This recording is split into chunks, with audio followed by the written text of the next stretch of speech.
Ассаламу алейкум ва рахматуллахи ва баракату. Сәлеметсіздер ме? Қош келдіңіздер Instagram нөлден бастап профиге дейін SMM курсына. Барлығына сәттілік тілеймін және барлық сабақтарды мұқият тыңдап, өзіңізге міндетті түрде жазып алыңыз. SMM маманы дегеніміз кім? SMM маманы жаңадан пайда болған мамандықтардың бірісі. Социал медиа маркетинг. Оны аударсақ, әлеуметтік желілер маркетингі, яғни SMM. SMM маманы әлеуметтік желілерде өзі жұмыс жасайтын жердің тауарын, қызметін сатады, жарнамалайды, клиенттер тартады, жақсы имиджін қалыптастырады. SMM маманы кез келген әлеуметтік желілерде жұмыс жасай алады, бірақ біз осы курста Instagramға қарай бағыт аламыз.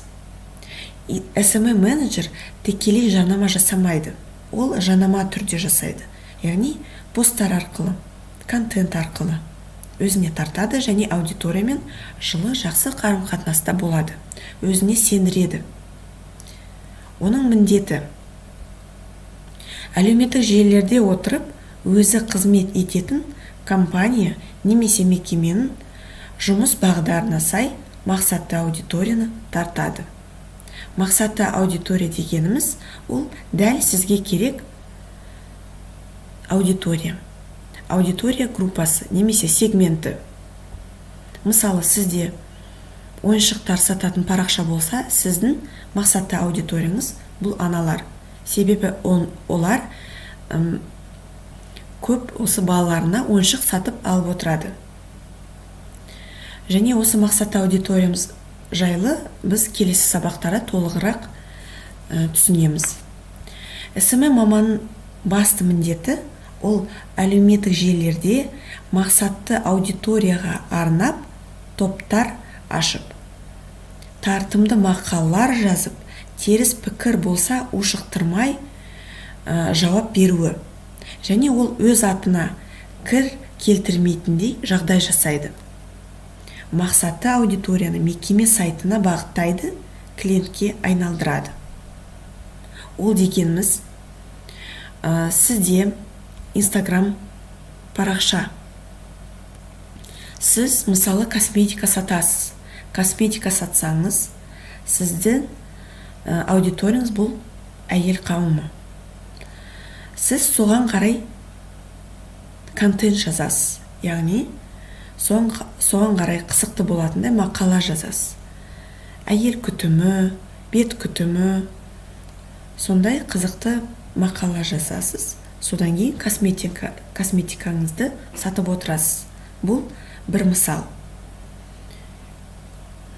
Екінші мысал, сіз техника сатасыз. Сіз тек қана техникаңызды қоя бермей, сол техниканы қалай таңдаймыз, қандай характеристика бойынша таңдау керек, оның сапасын қалай тексереміз, қандай жағдайда осындай гаджеттер сізге пайда болады, пайда келеді дегендей сондай қызықты посттар жазасыз. Ол SMM маманын, немесе сіз өзіңіздің парақшаңызды дамытқыңыз келсе, осы SMM маманы болып, сол SMM маманның құралдарын қолданасыз. Ол сізге өте жұмысыңызға жеңілдік әкеледі. Сол үшін біз SMM мамандығын зерттеп жатырмыз. Сіз кез келген парақшаңыз болса, оны SMM білімі арқылы дамытамыз. Сол арқылы ақша келеміз, монетизация келеміз, яғни ақшаға айналдырамыз біздің парақшамызды. Ал мақсатты аудиторияны мекеме сайтына бағыттау дегеніміз, бұл сіз SMM маманы болсаңыз, мысалы, сізде интернет-магазин бар. Сізде емес, сіздің заказчигіңіз, яғни сіз SMM маманысыз. Сізге айтты, менің сайтым бар, интернет-магазинім бар. Осы сайттан барлық сатып алғанын, көп клиенттер болғанын қалаймын. Сол үшін сіз пост жазғанда осы сайтқа бағыттайтындай посттар жазасыз, видео жасайсыз, бір тауарды көрсетіп, не осы сайтта сатып аласыз дегендей, сондай мақала, видео, фотоконтент жасайсыз. Оны клиентке айналдырасыз. және ұмытпау керек, әрқашан ол тікелей емес, жанама түрде жарнама жасайды. Яғни күнделікті жарнама жасамайды. Ол ақырындап, сондай 3 күнде бір, 5 күнде бір сондай жарнама жасап отырады. Бірақ ол жарнамасы мықты болады. Себебі ол өзінің аудиториясын сендіреді, және бұл аудиториясы оны жақсы біледі, таниды, және оның әр сөзіне сенетіндей болады. Сол кезде ақырын жарнама жасауға болады. Бұның бір себебі, бұның бір мысалы деген бұл блогерлар. Блогерлар өзіне сендіріп, ақырын сол жарнама жасайды, жарнама түрде. Сол үшін блогерлар арқылы көп жарнамалар сатылады.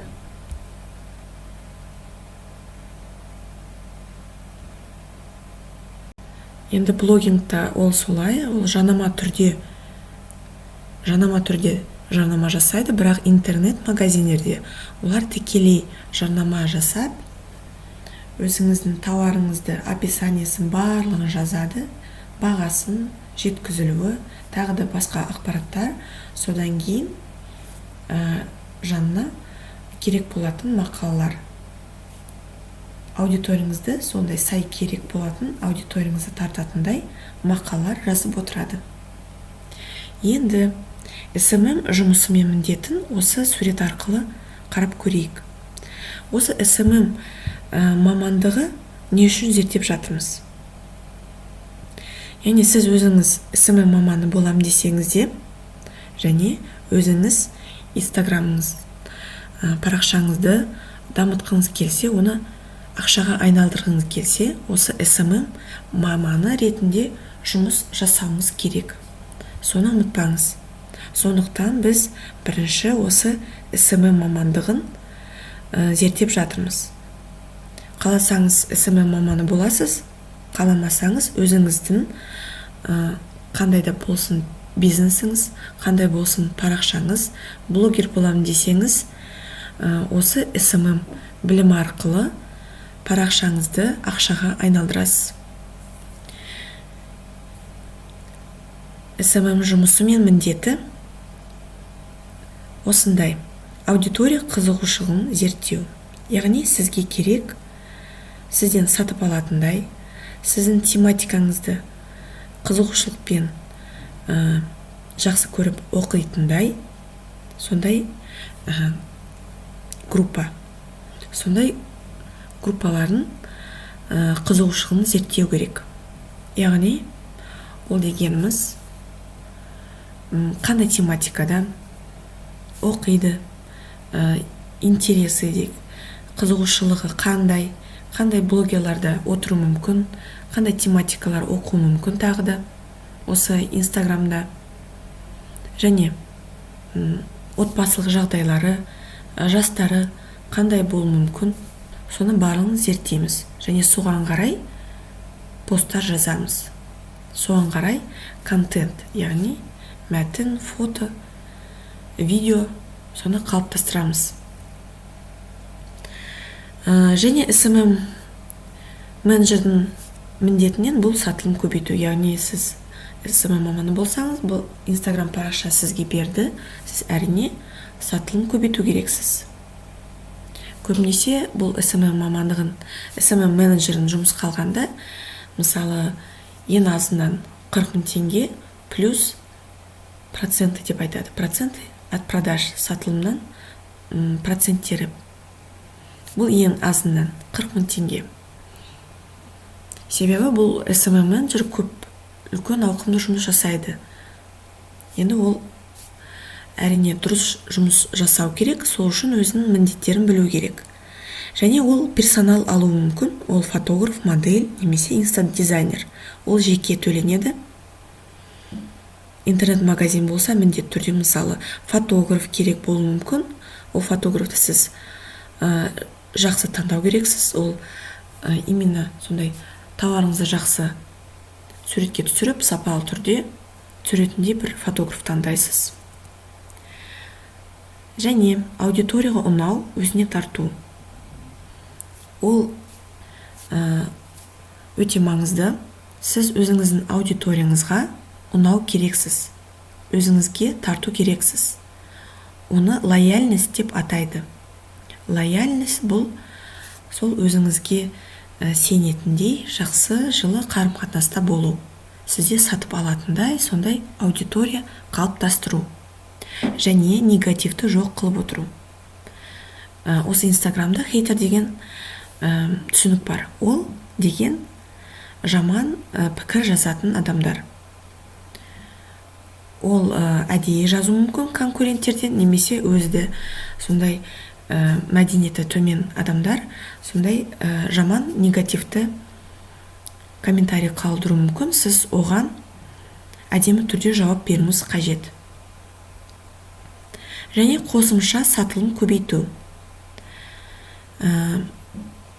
Яғни SMM мамандығы маманы осы таргетинг, тағы да басқа да әртүрлі құралдар арқылы, жарнама арқылы сатылымды көбейту қажет. Және уақытылы консультация. Ол директ арқылы, WhatsApp арқылы, әртүрлі желілер арқылы уақытылы консультация беріп отыру. Ал сіздің өзіңіздің парақшаңыз болса, сіз үнемі осы комментарий арқылы, директ арқылы әрқашанда өзіңіздің аудиторияңызбен сондай общениеда, коммуникацияда болуыңыз қажет.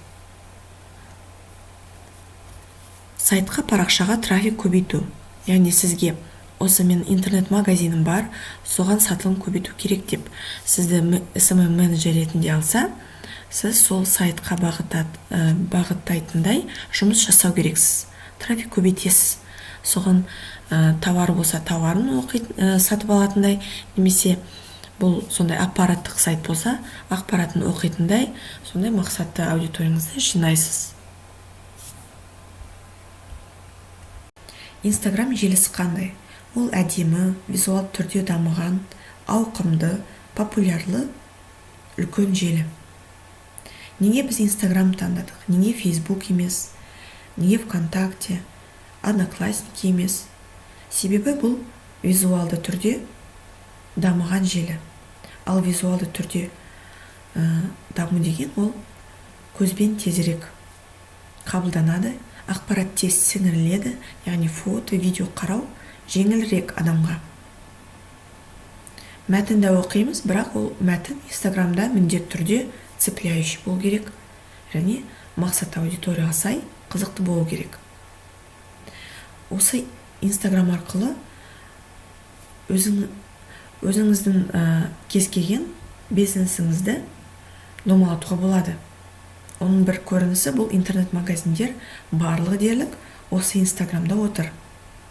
Визуалды түрде өзінің тауарларын барлығын көрсетіп отырады. Және ол Инстаграм желі тегін желі. Оның ішінде көптеген аудитория отыр.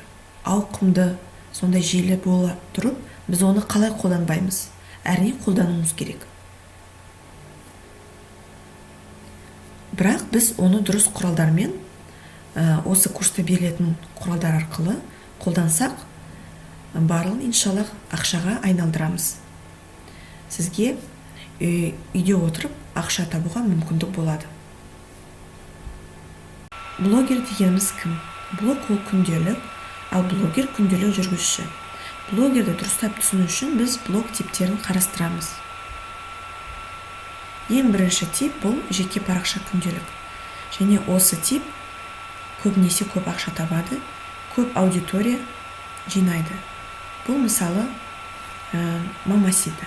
Ол жеке өмірін, өз көзқарасын жазатын адам. Өмірін осы Инстаграмға салып отырады. Сториз арқылы, пост арқылы өз өмірін ашық түрде көрсетеді. Осындай адамдар көбінесе креативті, харизматикасы бар, ақыл-ойы ұшқыр, қызықты, сондай ашық адам болу керек. Себебі ол өмірін ашық түрде көрсетеді. Ондай барлық адамдар бола бермейді. Сондықтан сіз өзіңізге қарай сай бір тип таңдауыңыз керек. Жеке тақырыптық ол торт жасау, автотюнинг, бір белгілі бір тақырыпқа сай блог жүргізу. Ғылыми журнал, бұл ғылым адамы жүргізетін блог.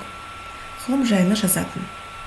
Мәдени блог, кино, живопись, сурет салу өнері, бұл өзі сол салада жұмыс жасайтын адам, немесе қызығушылығы бар осы салаға. Біліми ақпараттық блог, білім жайлы, оқу жайлы, эксперт ретінде өзін көрсететін, оқытатын, білім беретін сондай блогтар. Ол өзінің ақпаратын өзі жазады, бұл 100% авторлық болады көбінесе. Ал генератор бұл бір тематикаға сай әртүрлі ақпарат. Яғни ол бір тематиканы алады, мысалы лайфхактар, және соған қарай ақпарат іздейді.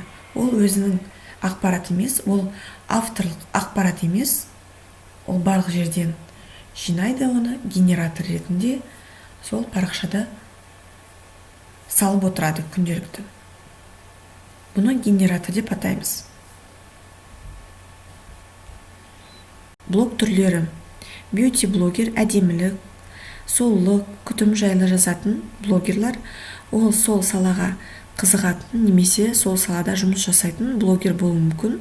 Travel-блогер бұл қыдыратын, мемлекеттерді аралайтын, әртүрлі жерлерді аралайтын, және сол сапарларда өзін өмірін өзгеруін көрсететін travel-блогер. Food-блогер бұл тамақ жайлы жазатын блогерлар. Ол осы салада орта деңгейлі немесе жоғары деңгейлі бір блогер маман болуы мүмкін. Яғни торт жасау туралы көрсететін болса, ол кондитер болуы мүмкін. Және оны фото, видео арқылы көрсетеді. Лайфстайл блог бұл әртүрлі тематикада жаса беретін. Мысалы, өзі ана болса, әртүрлі тематикада ол сұлулық жайлы да жазуы мүмкін. Ол қыдырып жүріп бір мемлекеттерді көрсетуі мүмкін, және фудблогер сияқты бір рецепттерін жазуы мүмкін, көрсетуі мүмкін.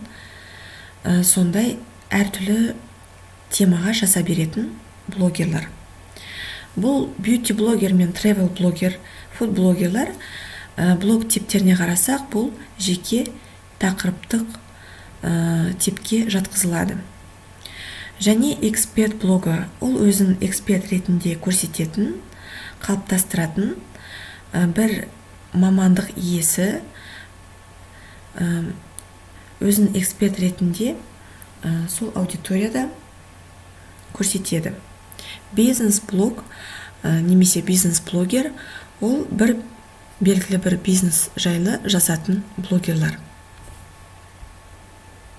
Және тағы бір түрі ол интернет-дүкен. Кез келген тауарды интернет арқылы, онлайн сату арқылы сату. Немесе интернет-витрина. Блог категориялары ол видеоблогер, фотоблогер және мәтін жазушы.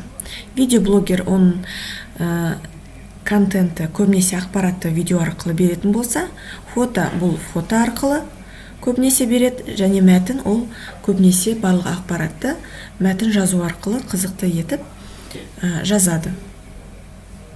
Блогер қалай ақша табады? Ол платный ссылки ақылы сілтемелер арқылы, ақылы посттар арқылы және тікелей видео жарнама арқылы. Төртінші бұл партнер бағдарламасы арқылы жұмыс жасайды. Ақылы сілтемелер. Ол қалай болады? Мысалы, бір интернет-магазин бар. Олар телефон сатады, смартфон сатады. Дәл қазір оларда жаппай сатылым болып жатыр. Олардың өзінің сайты бар. Ол сайтта жаппай сатылым болып жатқан парақшаны, сілтемесін блогерға береді, онымен келіседі.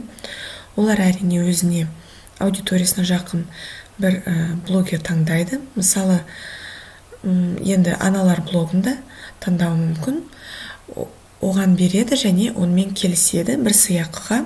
оның сыйақысы блогердің аудиториясына қарай, оның охватына қарай қатысты болады. Ол енді блогер өзіндік бағасын қояды.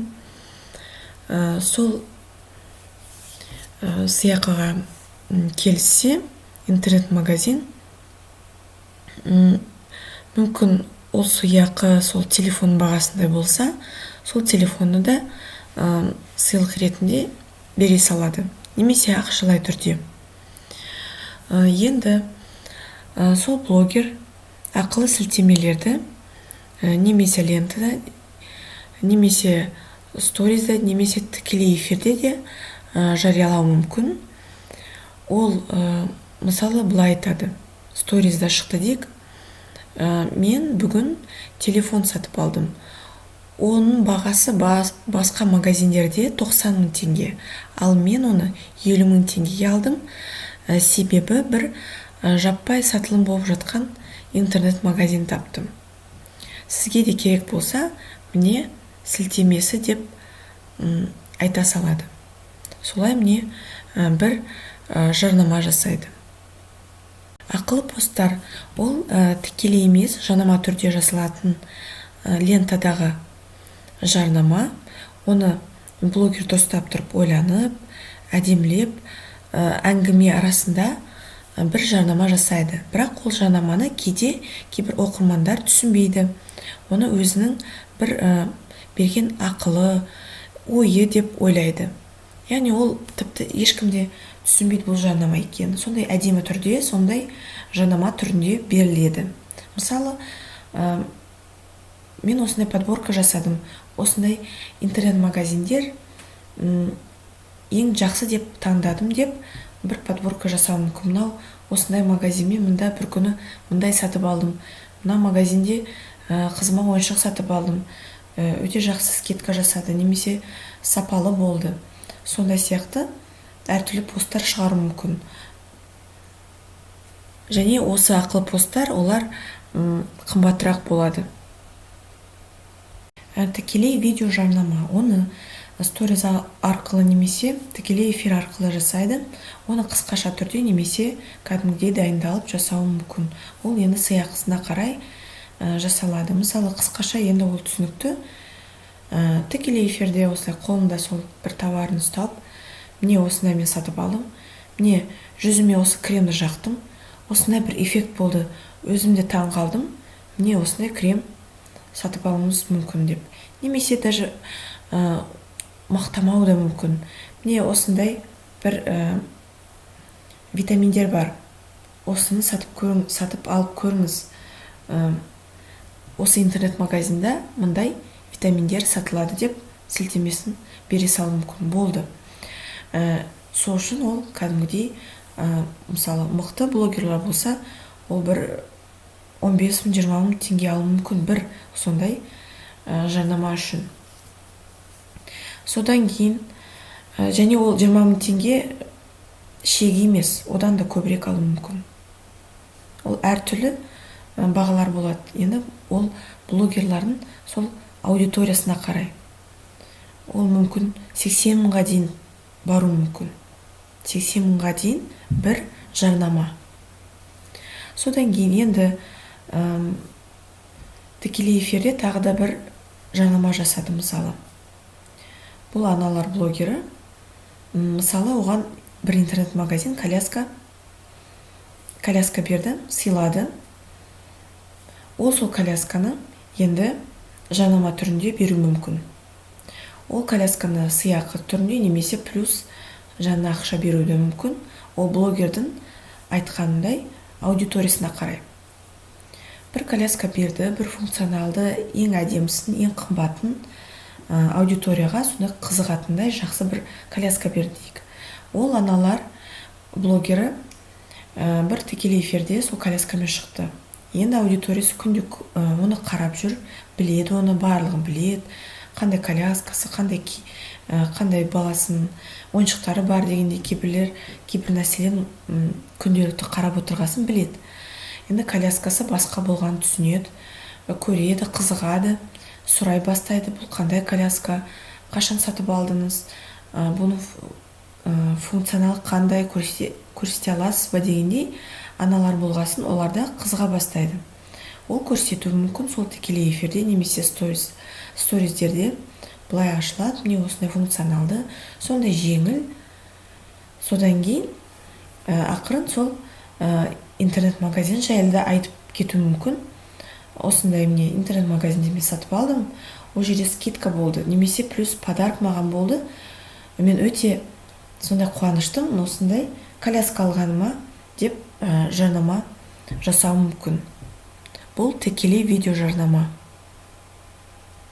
Партнер бағдарламалармен жұмыс, ол партнерский программа деп атайды. Ол сондай сайттар, ішінде бизнестер, әртүрлі интернет-магазиндер, брендтер ішінде тіркеледі, және аккаунттар, біз сияқты түрлі аккаунттар, инстаграмнан, фейсбуктан, ютуберлар барлығы сонда регистрация жасайды, және өзіне бір сондай предложениялар, сондай предложение сияқты тұрады, объявлениялар түрінде. Олар бір-бірін іздейді, сонда табады. Өзінің бір сыйақылар болады, процентпен немесе басқадай. Сол арқылы блогерлар да жұмыс істеуі мүмкін. Мысалы, бір интернет-магазин болса, Ламода, соның бір осындай бір киімдерін үнемі бір жарнама жасап тұру мүмкін. Сол арқылы ол өзінің бір сілтемесі арқылы мүмкін сілтеме береді оған. Сол партнер программасында сол сілтемені беріп отырып, сол арқылы қанша переход жасаса, сол арқылы соншама процент ақша алуы мүмкін. Ол әртүрлі болуы мүмкін. Ол партнер бағдарламасы, олар көптеген программалар бар. Интернетте сайттарды іздеп көрсеңіз, партнер бағдарламалары немесе партнерские программы деп аталады орысша. Енді орысша жазу керек, себебі қазақша жазғанда ол шықпауы мүмкін. Блогерлар туралы типтерін, түрлерін, категорияларын, олардың қалай ақша табатынын білдік. Олардың түрлерін, әртүрлі бьюти блогер, тревел блогер, лайфстайл блог, соның барлығын білдік. Енді қорытындылай кетейік. Блогерлар харизматикасы бар, сондай ақыл-ой ұшқыр, креативті, әңгімелері сондай қызықты, еліктіретін, публикамен жақсы жұмыс жасайтын, коммуникативті, сондай ашық, сондай адамдар болу керек. Себебі әркез өзін сол сторизда болсын, лентада болсын, өзін өмірін айтып отырады, және ол сондай ашық болу қажет. Оның плюстері, ол жақсы ақша табады. Ең көбі сол блогерлар бір айда ең азынан 1 миллион ақша табу мүмкін. Және олардың плюстері, олар аудиториясы өскен сайын бұл ақша табу жеңілдірек болады. Мысалы, бір фотоға түсу мүмкін, қолында бір соктың бутылкасы. Ол, мысалы, Нестидик, ешқандай да реклама жасамайды, ешқандай да сөз айтпайды, текст жазбайды, тек қана бір фотоны қоя салады. Немесе ол қолында емес, ол бір курортта отыр, артында бутылканы қоя салады, болды. Сондай түрде фотоға түседі, болды. Ешқандай сол үшін жұмыс жасамайды. Сол үшін де бір 50-100 мыңға дейін ақша алу мүмкін. Енді минустерін айтайын, бұл жеке өмірін көрсетуі. Жеке өмірін көрсету, ол да енді бір блогерлар үшін қауіпті болуы мүмкін. Сол үшін блогерлік жол таңдасаңыз, алдын ала қандай өмірдегі ақпаратты айтасыз, жасырасыз, қай ақпаратты айтпайсыз, оны ойланып алу керек. Яғни сіз жасыратын ақпарат сізге қауіп төндіретіндей болса, әрине оны ешқашанда айтпау керек. Ешқашанда оны көрсетпеу керек. Және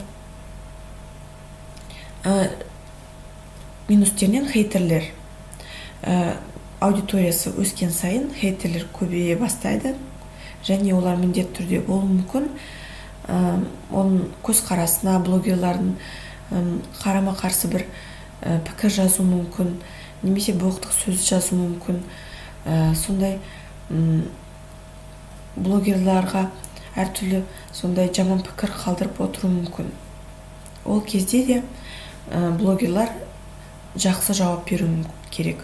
Себебі жаман жауап беріп, оған да солай қандай түрде сұрақ қойса, сондай түрде жауап беріп, сондай мәдениетсіздік көрсетсе, ол өзінің аудиториясын жоғалтып алуы мүмкін.